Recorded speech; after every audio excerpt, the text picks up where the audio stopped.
Oitavo ano, tudo bem com vocês, alunos? Bom, para nossa aula hoje eu vou fazer só uma revisão, né, para quem acabou perdendo a aula passada de português, lá na página... Bom dia, oitavo ano, tudo bem com vocês, alunos? Bom, para nossa aula de hoje eu quero que vocês peguem o livro de atividades lá na página 13, tá? Então, eu vou falar adjunto adnominal, tá? Então, adjunto adnominal. Ele é um termo, como diz aí, ele é um termo acessório, né? Ou seja, que acompanha o nome, um substantivo, especificando, detalhando ou caracterizando. Então, o que significa? Esse é um termo, né? O adjunto adnominal é um termo acessório utilizado para atribuir, determinar, modificar, classificar um substantivo, né? Um nome. E daí que vem o nome de adjunto adnominal. Esse ad aqui de adjunto e adnominal significa junto, tá? Adição ou junto. Ou seja, adjunto adnominal tá junto do nome. Bem fácil, gente, para vocês não esquecerem. Adjunto adnominal é o que está junto do nome, ou seja, o substantivo, tá? Então, o que acontece? Ele é um termo acessório, ele não é um termo essencial, mas ele é um acessório, ou seja, ele não é obrigatório ter numa oração, mas às vezes ele aparece e a gente tem que classificá-lo, certo? Então, já sabemos que são as palavrinhas que acompanham o nome. Então, prestem atenção aqui. Aqueles funcionários competentes fizeram um ótimo trabalho. Então, analisando essa oração, eu tenho o sujeito, aqueles funcionários, certo? Aqueles funcionários competentes, né? Fizeram um ótimo trabalho. Então, a primeira coisa que a gente faz numa oração é achar o verbo. Então, o verbo fizeram, né? Quem que fizeram um ótimo trabalho? Aqueles funcionários competentes. Vejam que aqui eu achei o sintagma nominal, ou seja, que tem um nome, um substantivo. Funcionários é um substantivo, né? Fizeram um ótimo trabalho. Vejam que trabalho também é um nome, também é um substantivo. Então, eu identifiquei os dois substantivos que tem aqui nessa oração, certo? Agora eu vou ver as palavras que acompanham esse substantivo. Então, aquele está se referindo a quem? Aos funcionários. Opa, achei um adjunto adnominal, né? Competentes está se referindo a quem? A funcionários também. Então, aqueles e competentes são adjuntos adnominais da palavra do substantivo funcionários, né? Agora aqui, trabalho, né? É um nome, é o substantivo. Quais que são ou qual que é o adjunto adnominal aqui? Ótimo, né? Está se referindo ao trabalho e ótimo também se refere ao substantivo trabalho. Então veja como é fácil. É só a gente identificar o substantivo da nossa oração e ver as palavras que se referem a ele. Essas palavras que se referem ao nosso substantivo, a gente chama de adjunto adnominal.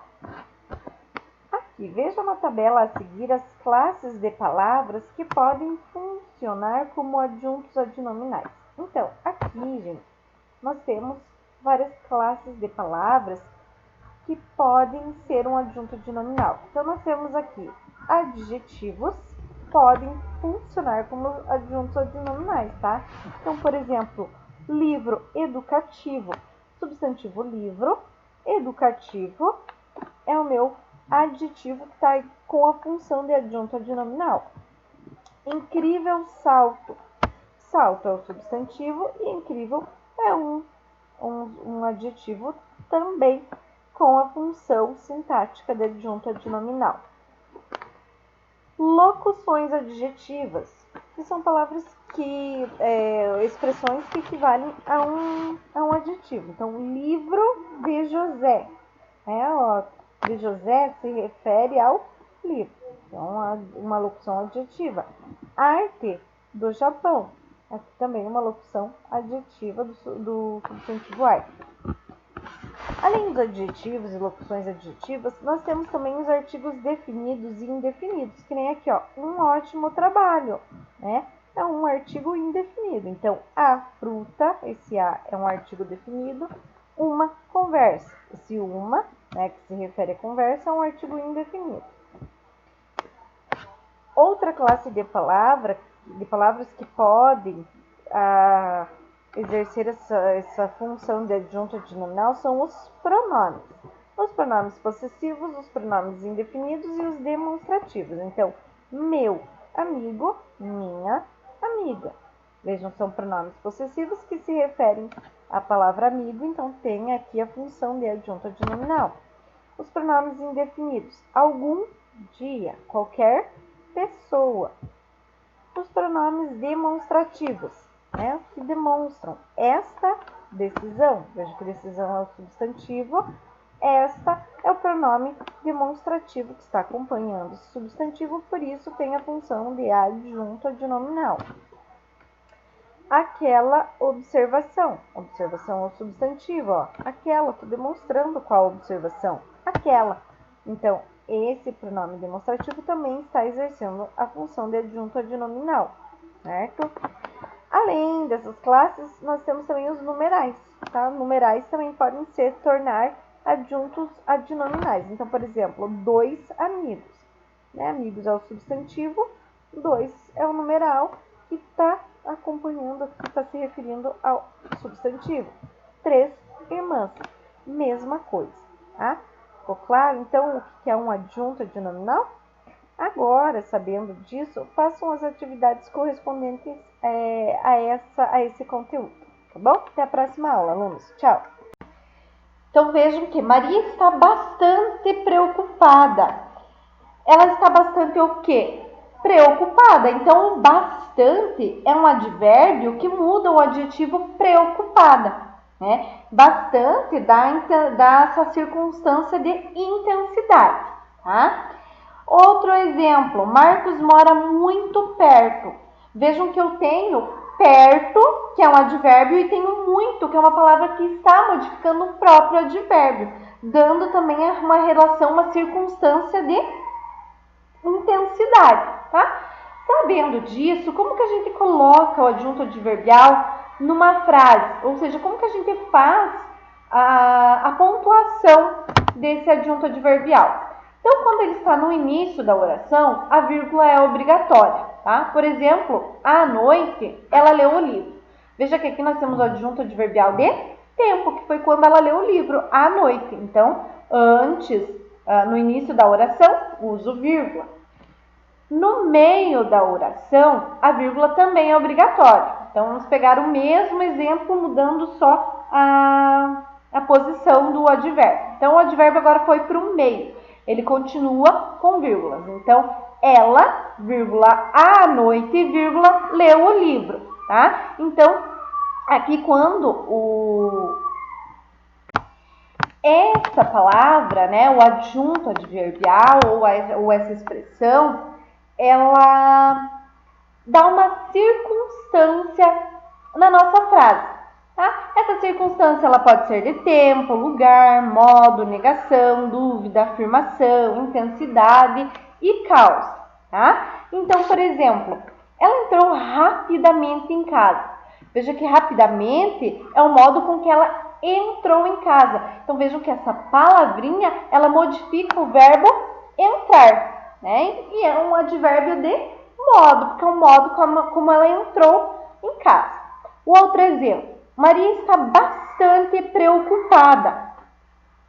Vejam que, bom dia, 8º ano, tudo bem com vocês, alunos? Bom, para nossa aula hoje, eu vou fazer uma revisão do conteúdo explicado na aula passada, tá, de português. Então, para isso, quero que vocês peguem lá na página 20, onde diz adjunto adverbial, pontuação. Então, nós vimos que adjunto adverbial é a palavra ou expressão que modifica o verbo, o adjetivo ou o próprio advérbio. Quando o advérbio está no meio da oração, a vírgula também é obrigatória. Agora, quando o adjunto adverbial está no final da oração, a gente não usa vírgula, tá? Então, por exemplo, ela leu o livro à noite.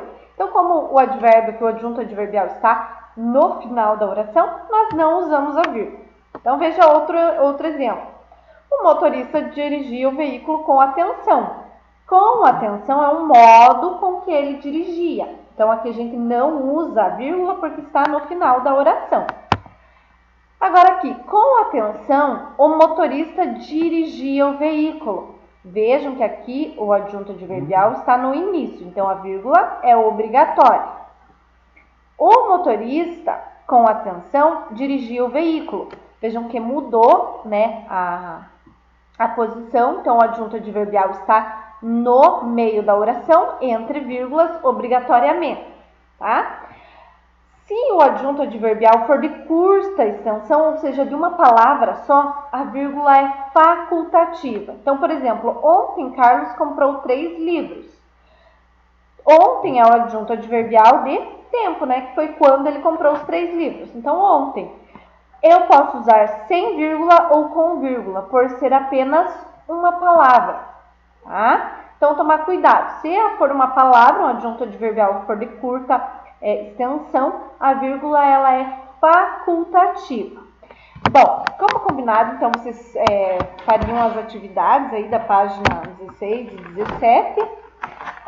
Vou deixar para a gente corrigir na outra aula, tá bom? Então tentem fazer sozinhos essa atividade, leiam aqui o textinho e tentem fazer as atividades. Além do núcleo, eu tenho também os determinantes, que são as palavrinhas que acompanham esse núcleo, que acompanham esse nome. Então, por exemplo, aqui, os 3 candidatos foram aprovados, tá? Vamos ver aqui, qual que é o sintagma nominal? Os 3 candidatos ou foram aprovados? Os 3 candidatos. Por quê? Porque aqui eu tenho um substantivo, né? Candidatos. Então, achei o substantivo, achei também o núcleo do sintagma nominal, tá? O candidatos aqui é o núcleo do sintagma nominal. O que vem acompanhando esse substantivo, a gente chama de determinantes. Então, os e 3 são determinantes porque acompanham a palavra candidatos. Vejam que o sintagma nominal, ele também tem a função de sujeito, porque quem que foi aprovado? Né? Quem foram aprovados? Os 3 candidatos. Então, aqui, candidatos é o núcleo, né? É o núcleo do meu sujeito, o núcleo do meu sintagma nominal. Os é artigo e 3 é numeral. E o os se refere a candidatos e 3 também se refere a candidatos. Então, são determinantes e o núcleo do sintagma nominal, certo? Temos também um sintagma verbal. O que é o sintagma verbal? É a unidade significativa cujo núcleo será sempre um verbo ou uma locução verbal. Deixa eu só arrumar aqui. Por exemplo, aqui os 3 candidatos foram aprovados. Aqui o sintagma nominal foram aprovados é o sintagma verbal, né? Porque o verbo aqui foram, né? Então, foram é o núcleo do sintagma verbal. Aprovados, daí já é outra, né? Um determinante, uma complementação, enfim, tá? Então, o sintagma verbal sempre vai ter como núcleo o verbo, né? E geralmente o sintagma verbal vai ser o predicado, tá? Porque é onde se encontra o verbo. O sintagma verbal corresponde ao predicado da oração. O sintagma verbal de uma oração pode ser composto por um verbo e por um sintagma nominal que funciona como complemento verbal, tá? Que aprovados